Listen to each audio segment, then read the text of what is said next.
প্রিয় অষ্টম শ্রেণীর ছাত্রছাত্রীরা, welcome to our channel SES academy. ভূগোলের আজকে 2 নম্বর স্কুলটি দেখে নেব। তুমি যদি মাঝ সমুদ্রের একটি জাহাজে ডোলড্রামস এ থাকো, তাহলে তুমি নিরক্ষীয় এলাকায় আছো। যে তাপমাত্রায় বায়ু সম্পৃক্ত হয় তা হলো ওই বায়ুর শিশিরাঙ্ক। দক্ষিণ আমেরিকা মহাদেশে দেখা যাবে দীর্ঘতম পর্বত শ্রেণী। অ্যাপেলেসিয়ান পার্বত্য অঞ্চল ও লরেন্সীয় মালভূমিকে পৃথক করেছে যে নদী অববাহিকা, সেই নদী অববাহিকাটি হল সেন্ট লরেন্স অববাহিকা। সেন্ট লরেন্স নদীর উৎস হচ্ছে অন্টারিও হ্রদ। ওরিনোকো নদীর উপর সৃষ্ট জলপ্রপাতটি হল অ্যাঞ্জেল জলপ্রপাত। উপযুক্ত শব্দ বসিয়ে শূন্যস্থান পূরণ করো। টেনেসি নদীর উপর বিশ্বের বৃহত্তম নদী উপত্যকা পরিকল্পনা গড়ে উঠেছে। পূর্ব চীন সাগরে ঘূর্ণিঝড় টাইফুন নামে পরিচিত। ডাকোটা রাজ্যে আমেরিকা যুক্তরাষ্ট্রের মধ্যে সর্বাধিক গম উৎপন্ন হয়। পম্পাস অঞ্চলের পশুচারণ ভূমিকে এস্টেনসিয়া বলে। পর্বতের অনুবাদ ঢালকে বৃষ্টিচ্ছায় অঞ্চল বলা হয়।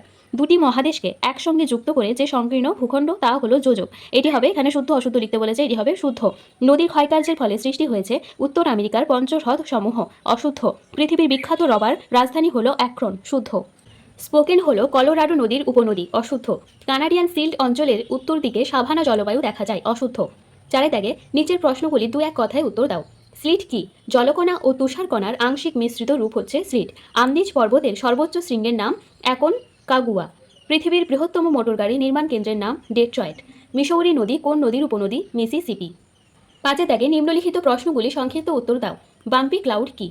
স্ট্র্যাটোকিউমুলাস এই মেঘ দেখতে অনেকটা স্তূপের মতো ও স্তরে স্তরে সাজানো থাকে।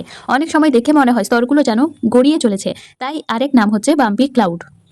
22 ব্যাটেলের সূত্রটি লেখো। 22 ব্যাটেলের সূত্র, এটি রায়মার্টিন সহায়িকা 125 নম্বর পৃষ্ঠাতে রয়েছে। শিকাগোকে পৃথিবীর কসাইখানা বলা হয় কেন? যেহেতু 2 নম্বরে রয়েছে তাই একটু ছোট করেই লিখতে হবে, উপরটা লেখার দরকার নেই। এখান থেকে লিখবে এই বন্দরের মাধ্যমে সেন্ট লরেন্স নদী মারফত সমগ্র পৃথিবীতে মাংস রপ্তানি হয়। শিকাগোতে কসাইখানা গড়ে ওঠার কারণ হলো নিকটবর্তী প্রেরি অঞ্চলে অসংখ্য পশুপালন করা হয়। তারপর এই জায়গাটি লিখবে মাংস রাসায়নিক পদার্থের সাহায্যে পচন নিবারণ করে কৌটাজাতকরণ করা হয় এবং পেটি বোঝাই করে পৃথিবীর বিভিন্ন দেশে রপ্তানি করা হয়। শিকাগোতে প্রতিদিন লক্ষ লক্ষ পশু বধ করা হয়। এত বেশি সংখ্যক পশু হত্যা পৃথিবীর অন্য কোনো স্থানে হয় না, সেই জন্য শিকাগোকে পৃথিবীর কসাইখানা বলা হয়। মৃত্যু উপত্যকা কাকে বলে? মৃত্যু উপত্যকা এখান থেকে এ অবধি। ঘূর্ণবাদ কি? ঘূর্ণবাদ কি? এখান থেকে এ অবধি। দাগে নিম্নলিখিত প্রশ্নগুলির সংক্ষিপ্ত ব্যাখ্যামূলক উত্তর দাও। আমাজন নদীকে পৃথিবীর বৃহত্তম নদী বলে কেন? এখান থেকে এ অবধি। মেঘ কিভাবে সৃষ্টি হয়? মেঘের উৎপত্তি প্রথম পর্যায়, দ্বিতীয় পর্যায় এবং তৃতীয় পর্যায়। নিরক্ষীয় অঞ্চলে নিম্নচাপ বলয় সৃষ্টি হয়েছে কেন? নিরক্ষীয় অঞ্চলে নিম্নচাপ সৃষ্টি হওয়ার কারণ এখান থেকে 1, 2, 3 তিনটে পয়েন্ট। মৌসুমী বায়ুকে সমুদ্রবায়ু ও স্থলবায়ুর বৃহৎ সংস্করণ বলে কেন? স্থলবায়ু ও সমুদ্রবায়ুর বৃহত্তম রূপ বা বৃহৎ সংস্করণ মৌসুমী বায়ু, কারণ ব্যাখ্যা করো এখান থেকে এই অবধি। পম্পাস অঞ্চলকে দক্ষিণ আমেরিকার শস্য ভাণ্ডার বলা হয় কেন? পম্পাস অঞ্চলকে দক্ষিণ আমেরিকার শস্য ভাণ্ডার বলা হয় কেন? এই অবধি। দাগে শৈলোৎক্ষেপ বৃষ্টিপাত কাকে বলে চিত্রসহ আলোচনা করো। শৈলোৎক্ষেপ বৃষ্টিপাতের বর্ণনা দাও চিত্রসহ। যেহেতু 5 নম্বরে রয়েছে তাই এটি পুরোটি লিখতে হবে। চাপ বলয়ের সঙ্গে সম্পর্কযুক্ত আয়নবায়ু ও পশ্চিমা বায়ু সম্পর্কে চিত্রসহ আলোচনা করো। দেখো, আয়নবায়ুর সঙ্গে বায়ুচাপ বলয়ের সম্পর্ক চিত্র এই অবধি। এরপর রয়েছে পশ্চিমা বায়ুর সঙ্গে বায়ুচাপ বলয়ের সম্পর্ক এই অবধি।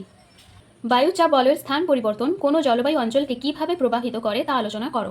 দেখো, এখান থেকে এই অবধি। চলো ক্লাসটি এখানে শেষ করছি। পরের দিন আমরা 3 নম্বর স্কুলটা দেখে নেব। ক্লাসটি ভালো লাগলে অবশ্যই লাইক করো, সাবস্ক্রাইব করো আমাদের চ্যানেলটি এবং বন্ধুদের সাথে শেয়ার করো, কমেন্ট করো।